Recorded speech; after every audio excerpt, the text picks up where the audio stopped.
মুম্বাইয়ে সর্বত্র এদের দেখা মেলে। শহরের কেন্দ্রে, ব্যালকনিতে, ছাদে কিংবা রাস্তায় ছুটে চলা যানবাহনের ফাঁকে। অনেকের জন্যই এরা বিরক্তির কারণ। বলছি শহুরে পায়রাদের কথা। মুম্বাইয়ের এই পায়রারা যে শুধুমাত্র বিরক্তির উদ্রেক করছে তা কিন্তু নয়, বরং নাগরিকদের স্বাস্থ্যকেও গুরুতর ঝুঁকির মুখে ফেলছে। এই সমস্যার সমাধান তাহলে কি? শুরুটা সামান্য পায়রার পালক থেকে। ছোটবেলায় আমি পায়রার পালক নিয়ে খেলতাম। নিচে নেমে সেই পালক দিয়ে কলম বানাতাম। এটাই আমার সবথেকে পছন্দের অবসর কাটানোর উপায় ছিল।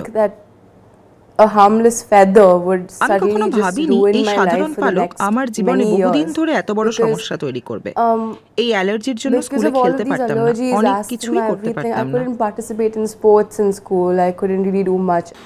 নব্যদিশা আর তার মা এখন মুম্বইয়ের একটি বহুতল আবাসনে থাকেন। পায়রার প্রবেশ আটকাতে তারা জাল দিয়ে ঘরের জানলা ও বারান্দা ঘিরে রেখেছেন। নব্যদিশা বহু বছর ধরে পায়রার কারণে ভয়ঙ্কর অ্যালার্জিতে ভুগছেন। আমরা তখন একটা পুরনো আবাসনে থাকতাম। সেখানে চারপাশে ধুলো, ইঁদুর আর পায়রা ছিল। তখনও বুঝিনি এটা কত বড় সমস্যা। নব্যদিশার বয়স যখন 5 বছর হলো, তখন সব অ্যালার্জি চরম মাত্রায় দেখা দিল। তার ত্বকের অ্যালার্জি ও গ্যাস্ট্রিক অ্যালার্জি দেখা দিল। আমরা আশ্চর্য হয়েছিলাম দেখে যে পায়রার পালক, বিষ্ঠা আর অন্যান্য কিছু জিনিসে সে +3 মাত্রা পর্যন্ত সংবেদনশীল।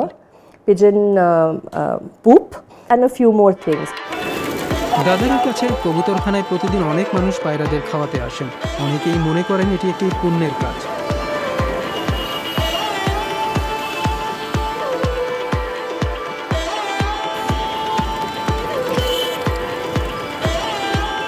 ব্যবসায়ী ব্রজলাল জৈন কয়েক দশক ধরে পায়রাদের খাওয়াচ্ছেন।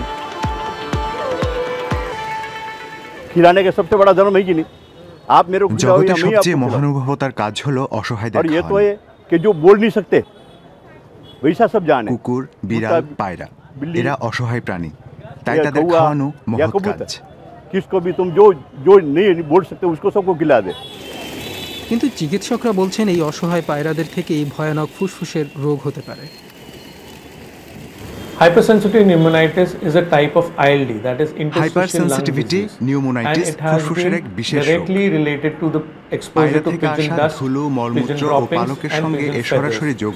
It is on the rise in the recent times because of the increased exposure to these pigeons in residential areas. ফুসফুস বিশেষজ্ঞ সন্দীপ মিস্ত্রি প্রতি মাসে গড়ে প্রায় 7 জন রোগীর চিকিৎসা করেন। তার মতে এই রোগ আশঙ্কার কারণ হতে পারে। পায়রার মল ও ডানা থেকে আসা অ্যান্টিজেন শ্বাসের মাধ্যমে নিয়মিত শরীরে ঢুকলে এই রোগ হয়। এর ফলে ফুসফুসের রোগ প্রতিরোধ ব্যবস্থা সক্রিয় হয়ে ওঠে। If it is not corrected at the right time, there are ঠিক সময়ে চিকিৎসা না করলে এগুলো ক্রমাগত ফুসফুসে ঢুকে ফুসফুসকে শক্ত করে দিতে পারে। তার কর্মক্ষমতা থাকে না, এর ফলে রোগীর ক্রমাগত কাশি আর শ্বাসকষ্ট হতে থাকে। Chronic cough, chronic breathlessness. পায়রা থেকে দূরে থাকার 3 মাস পরেই নব্যদিশার স্বাস্থ্যের উন্নতি দেখা দেয়। এরপর ধীরে ধীরে তার ত্বকের অ্যালার্জি সম্পূর্ণ সেরে যায়। আমরা ভেবেছিলাম পায়রা থেকে হওয়া অ্যালার্জি শ্বাসতন্ত্রের সমস্যা সৃষ্টি করবে, কিন্তু শরীরের সামগ্রিক অবস্থা ভালো হওয়ার সাথে সাথে চর্মরোগও সেরে যায়। সমুদ্রের কাছাকাছি পাহাড়ি অঞ্চলে গোলা পায়রার প্রাকৃতিক বাসস্থান, কিন্তু বর্তমানে তাদের শহরেও পাওয়া যায়। মুম্বই শহর জুড়ে মানুষ এই প্রাণীদের খেতে দেয়। শহর কর্তৃপক্ষ পায়রা খাওয়ানো নিষিদ্ধ করেছে এবং 500 টাকা জরিমানা নির্ধারণ করেছে, কিন্তু এই নিয়ম খুব কমই প্রয়োগ করা হয়। এই নিষেধাজ্ঞার কার্যকারিতা প্রসঙ্গে প্রশাসনের পক্ষে কেউ সাক্ষাৎকার দিতে রাজি হননি। কিন্তু ব্রজলাল জৈন পায়রাদের খাওয়ানো বন্ধ করবেন না। জরিমানা বা চিকিৎসকদের সতর্ক বার্তাও মানতে নারাজ তিনি। তো আপনি কি জানেন যে পায়রার সংস্পর্শে মারাত্মক রোগ হতে পারে? না, হতে পারে না, এটা মানুষ বলার জন্য বলে। কোনো রোগ হয় না। আমরা বাড়িতে এদের নিয়মিত খাওয়াই। 10-15 বছর ধরে এই কাজ করছি, কোনো সমস্যা হয়নি। Basically, ভারতে পায়রা খাওয়ানোর কাজকে মূলত ধর্মীয় বিশ্বাস ও ঐতিহ্যের অংশ হিসেবে দেখা হয়, তাই এটা তাদের কাছে খুবই ব্যক্তিগত বিষয় হয়ে দাঁড়ায়।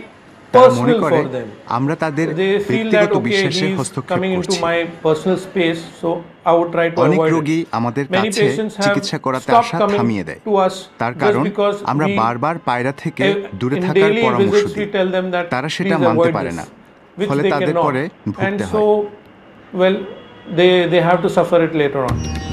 মানুষ বছরে একটি পায়রাকে গড়ে প্রায় 40 কিলোগ্রাম খাবার খাওয়ায়। অনেকে মনে করেন পায়রার সংখ্যা নিয়ন্ত্রণে সরকারের কঠোর পদক্ষেপ নেওয়া প্রয়োজন।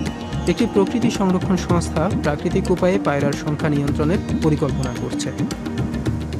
So one of the projects of BNHS is to BNHS এর একটি বিশেষ প্রকল্প হলো বাজ পাখি ও গোশকের মতো শিকারী পাখির প্রজনন ও সংরক্ষণ। and falcons, some of the raptors, এরপরে শিকারী পাখিগুলোকে মুম্বইয়ের মতো শহুরে পরিবেশে ছেড়ে দেওয়া হবে।